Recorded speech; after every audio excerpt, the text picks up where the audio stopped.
नमस्कार। इंडियापैथी के इस चैनल में आपका स्वागत है। आज हम बात करेंगे एलोपेशिया। एलोपेशिया क्या होता है?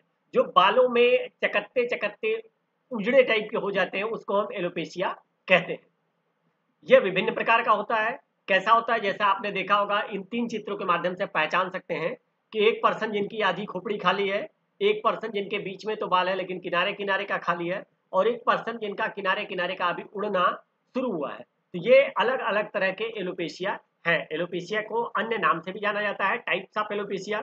इसमें पहला है एंड्रोजेनिक एलोपेशिया। एंड्रोजेनिक एलोपेशिया क्या होता है? जो हार्मोन्स के कारण एलोपेशिया की स्थिति होती है वो एंड्रोजेनिक बोली जाती है। दूसरा एलोपेशिया है एलोपेशिया एरिटा। एलोपेशिया एरिटा एक पैच होता है, जैसे कि आपने पिछले वाले पिक्चर में देखा कि बालों में एक जगह पैच बना हुआ है, तो वो इस एलोपेशिया के अंतर्गत आता है। फिर क्या है? Traction alopecia. ट्रैक्शन एलोपेशिया क्या होता है? ये आगे के पिक्चर में हम आपको और क्लियर करेंगे। फिर क्या है? टेलोजन एलोपेशिया और है एंड्रोजन एलोपेशिया। तो ये विभिन्न अलग अलग नाम है, आइए इसके भी समझाते हैं। तो androgenic alopecia, male and female में जो पैटर्न है एंड्रोजन एलोपेशिया का, आप देख सकते हैं कि किस तरह से बालों के भीतर खालीपन या बालों का बहुत दूर दूर होना, ये एंड्रोजन एलोपेशिया के लक्षण है, दिखता है ये।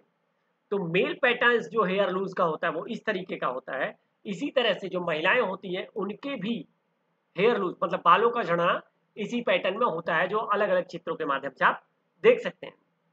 दूसरा एलोपेशिया एरिटा।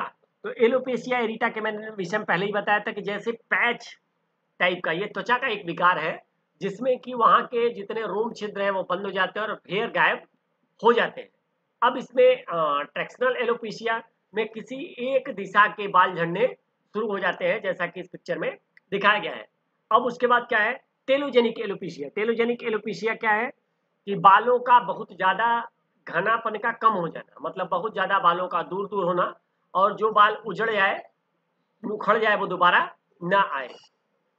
ठीक है। पांचवा है इन्हें जो एनाजेन एलोपेशिया। एनाजेन एलोपेशिया में पूरे बालों में समान दूरी हो जाती है, कहीं ज्यादा कहीं कम, अलग अलग तरह से ये नजर आता है, जैसा कि इस चित्र के माध्यम से आप समझ सकते हैं। तो एलोपेशिया क्यों होता है इस बात को जानते हैं। तो एलोपेशिया के होने के मुख्य रूप से 10 कारण हैं। इन 10 कारणों में कुछ hair products, soap, shampoo, oil आदि के इस्तेमाल से होता है। आपका डाइट चार्ट जिसमें लेखा प्रोटीन, कैल्शियम, आयरन, अगर इसकी मात्रा कम होती तो भी होता है। तनाव और चिंता की स्थिति से होता है। उम्र बढ़ने के साथ भी बालों के झड़ने की समस्या हो जाती है।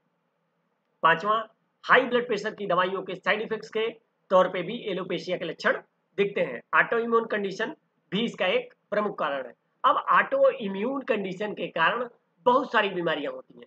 Over the 100 different types of auto immune जितने भी डिसऑर्डर हैं इस तरह के, वो सारे डिसऑर्डर, ओवर 100 से भी ज्यादा डिसऑर्डर इसी माध्यम से होते हैं, जिसमें ब्रेन का disorder, thyroid disorder, bone disorder, muscles disorder, skin disorder, lungs disorder, nervous system, GI tract, blood का, ये सारे कहीं ना कहीं हार्मोन डिसऑर्डर के कारण होते हैं। इनमें से एलोपेशिया भी एक है। तो लंबी और गंभीर बीमारी या एनीमिया होने पे भी एलोपेशिया होती है। गर्भनिरोधक गोलियों के ज्यादा सेवन करने से भी एलोपेशिया का खतरा बढ़ जाता है। शरीर में आयरन वो प्रोटीन की कमी होने के कारण भी एलोपेशिया होता है। वजन अगर तेजी से घटता है तो ये भी हार्मोन डिसऑर्डर के कारण और एलोपेशिया के कारण भी होता है।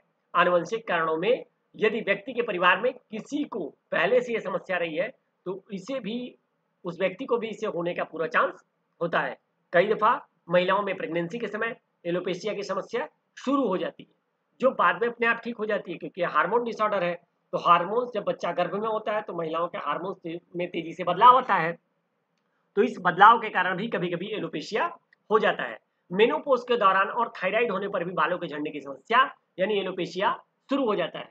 अब इसके पीछे भी जो आप मेन रीजन देखेंगे वो है हार्मोनल का डिसऑर्डर।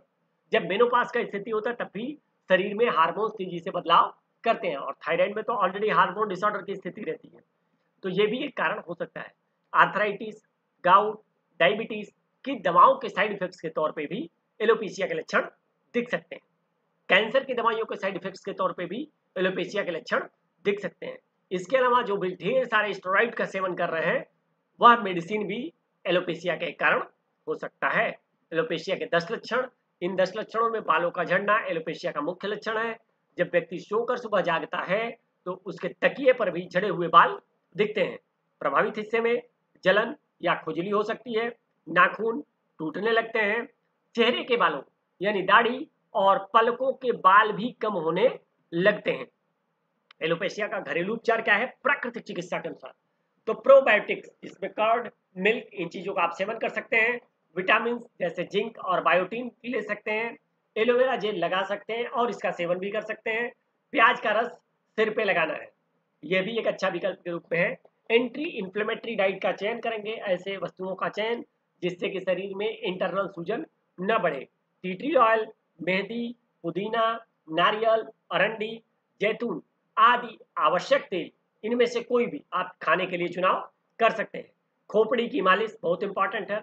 हर्बल सप्लीमेंट्स के रूप में जैसे कि जिनसिंग, ग्रीन टी आदि के सप्लीमेंट्स भी आप ले सकते हैं। क्या खाना है? प्राकृतिक चिकित्सा के रूप में मेवे खाइए, जिसमें आपका अखरोट है, बादाम है, सीड्स है, गाजर का जूस है, मटर है, खजूर है। और क्या नहीं खाना है? दूध से बनी हुई मिठाइयाँ, पशु पक्षी आधारित आहार अगर आप नहीं खाते हैं, तली भुनी चीजें नहीं खाते हैं, हाई जीआई फूड्स जिसमें चीनी, ज्यादा आलू, ब्रेड, सॉफ्ट ड्रिंक, हनी, इन सब का सेवन अगर कम करते हैं तो आप इस बीमारी से बच सकते हैं।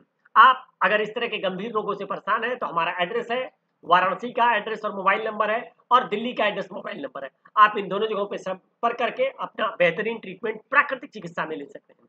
धन्यवाद। आपका दिन शुभ हो।